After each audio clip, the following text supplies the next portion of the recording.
Hey guys, it's Pam with P.S. I Love You Scrapbooking and P.S. I Love You Crafts. And today I'm going to show you a masking technique using rubber stamping and rubber stamp inks. I'm going to use a stamp pad from Stampin Up. Actually, all my stamp pads are from Stampin Up. This is Daffodil Delight. This is called Crushed Curry, Cajun Craze, and Pumpkin Pie. And I'm going to be doing this technique on a small piece of white cardstock. And I will put all the sizes of the papers in my post on my blog. So you can, if you wanted to copy this card, you can. So, and I'm going to do this one landscape. So I'm going to start out with the lightest color, which is Daffodil Delight. And I'm using these sponges, and these are also from Stampin' Up. I'm not a Stampin' Up demonstrator, but my mom is. So I do have a lot of their supplies, and anything that I don't have, I'm able to borrow from my mom. So these sponges come in a circle similar to this, and then I cut them into 4 wedges so that I can, just have a small piece to use. So I'm going to start out with the Daffodil Delight, and I'm going to dab the ink. And I'm just going to do a small spot here on the white cardstock. I just want it light. I don't want it real dark.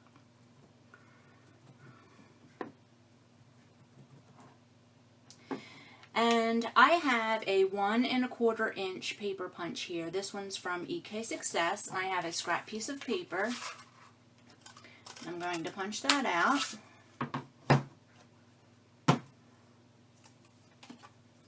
And now I have a circle, and I also have a mask. If I wanted to make, a bright colored moon, I would use the mask. But instead, I'm going to use the circle. And I'm going to put it over top of the yellow that I just did. And I'm using a new setup here. I'm not sure if I'm going to like this. This is actually the first video that I filmed in my craft room since I got it cleaned up. And I love working in here, but I'm not sure that I'm going to like filming. But I will give it a try. We'll see how it goes. So, and these sponges are stained because I use them all the time. But, every couple of times that I use them, I rinse them off, just with a little bit of soap and water or a little detergent. And then let them dry. They dry really quickly. And they're stained, but this pink, it won't come off.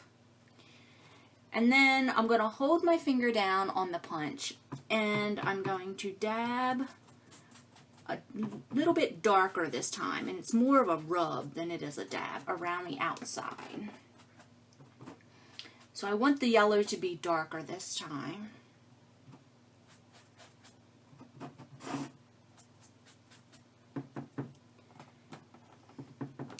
I'm going to go all the way around the outside. Okay. And now you can see that it looks like the sun. Now I'm going to switch to my darker yellow, which is called Crushed Curry. And I'm going to dab, and this time I'm going to go outside of the color that I just did. I mean, I'm going to overlap with that light yellow, but I don't want to be in the center where the sun is. So, we dab and dab here. You can also rub if you want to blend the colors more. You can dab. It's entirely up to you. One thing I will say, you will never get 2 of these that will look the same. They will always be slightly different no matter how hard you try. But try different color combinations and see what combinations that you come up with that you really like. You can make sunsets. You can make scenes with water and sky. You can make fields. There we go. So now I have a dark yellow ring outside of my light yellow. I'm going to set that aside. And this time I'm going to take the pumpkin pie ink, and I'm going to dab that, and I'm going to overlap again. I want a little bit of it onto that crushed curry, but I also want it on the white where I haven't gotten any color yet.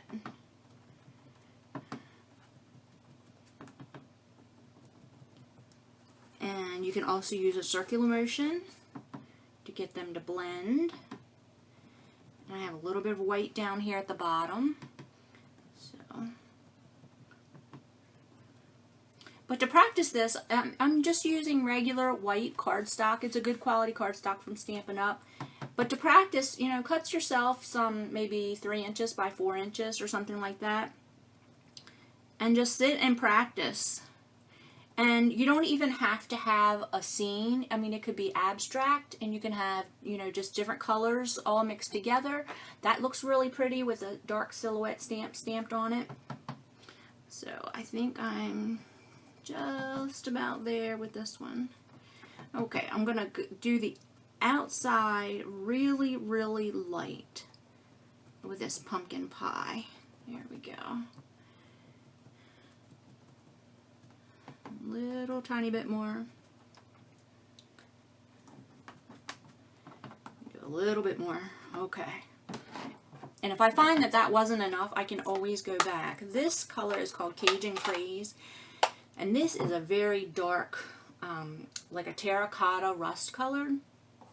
So I want to use this one sparingly. Okay. And I'm going back over where the yellow and the orange meet. I might have this a little bit too dark, actually. I would probably end up having to go over this again. But that's okay. It's not a problem. I'm going over it very, very lightly. And I'm going to do a little tiny bit up in this one corner. And since that was kind of dark, I'm going to go back in with the orange, the pumpkin pie. See if I can blend this in a little bit better.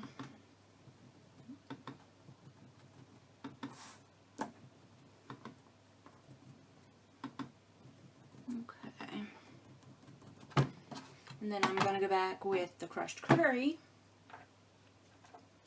And I'm going to blend it some more. See if I can lighten it up just a little bit. I got it a little bit dark. Actually, I got it really dark. But that's okay.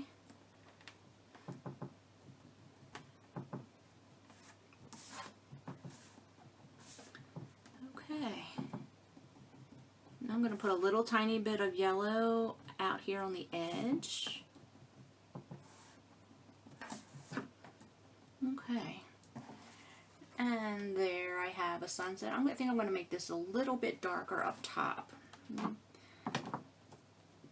want to kind of even it out a little bit. Let's see if I can get it dark without getting into where the sun is. There we go. That's looking better. Okay. And let me put some more yellow over top of that orange so it will blend.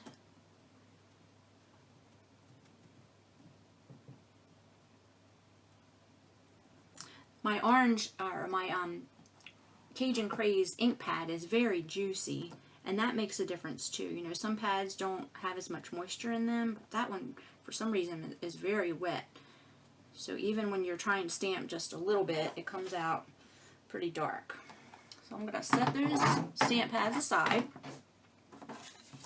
And I am using a stamp from the World of Dreams stamp set from Stampin' Up. And I have the polymer stamp set, so I have it mounted onto a clear block, and I was having trouble getting this set to stick to my clear blocks, so I bought some Tack It, and this is from Aleene's, and it's called Tack It Over and Over, and it's actually for fabric, but if you put it on the back of your rubber stamps, it helps them to stick without getting any residue on the stamp. And what I did was I put a little tiny bit, it takes just a little bit, it doesn't take very much at all. I put a very little bit on the back of my stamp, and then I used a piece of cardstock as kind of a squeegee and just went over it so that it would be nice and smooth, like that. And then you have to let it dry completely. If you don't let it dry completely, it will make a mess of your block. So I have my birds on here. I'm going to just push that down, make sure it's stuck. And I have my black ink pad, and I like to use this Memento ink for things like this. This is Tuxedo Black. And I'm going to touch the stamp pad to the stamp, but you could do it this way also. This way. It's entirely up to you. Either way is fine. And I'm going to look at it to make sure that I'm getting really good coverage. Alright, that seems to be pretty good. And then I'm going to center it on the piece that I inked. And I'm going to have the branch overlapping on the left edge a little bit. And then you'll be able to see the leaves through the sun. Oh, that turned out really good. I like how that turned out. So that's what that looks like.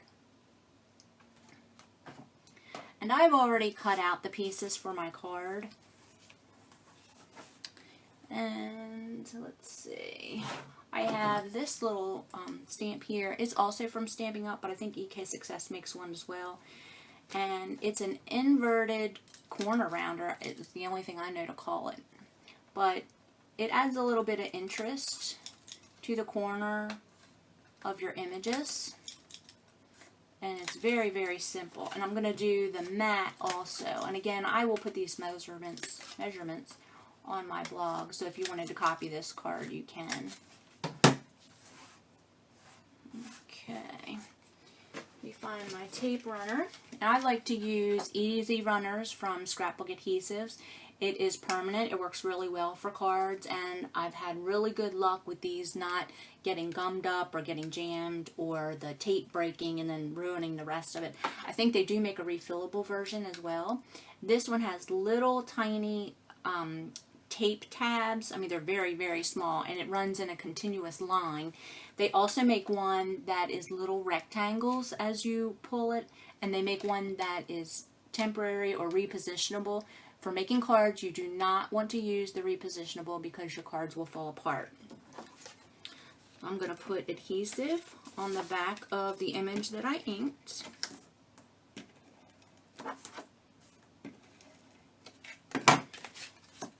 And I'm going to attach it, there we go, to the mat. And I think I'm going to punch my patterned paper as well. This patterned paper is also from Stampin' Up.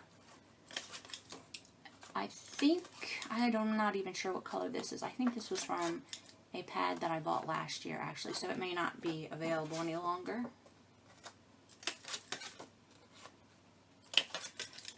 And this is a regular A2 size card, so it will fit in an invitation size envelope. And I'm going to use my tape runner to attach my patterned paper.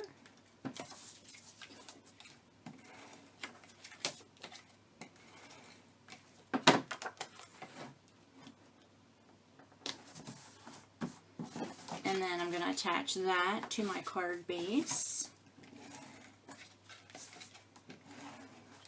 But you can see how easy this runs. I really like it.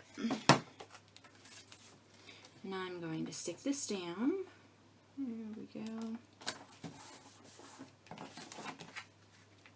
And I'm going to use some pop dots or dimensional tape. These happen to be from Stampin' Up, but lots of different companies make them. And these are tape tabs with a little bit of dimension to them, so it will make my image stand up a little bit on the card. Give it a little bit of a 3D effect. I'll put 4 of these on the back, and then you peel off the paper.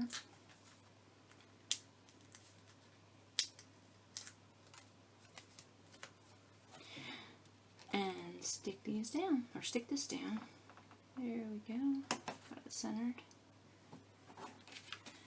And there you have a pretty easy card. So I hope you like this card. I hope you're doing something crafty today. If you are, I'd love to hear about it in the comments. Please remember to subscribe to my channel, and please like this video. Have a great day.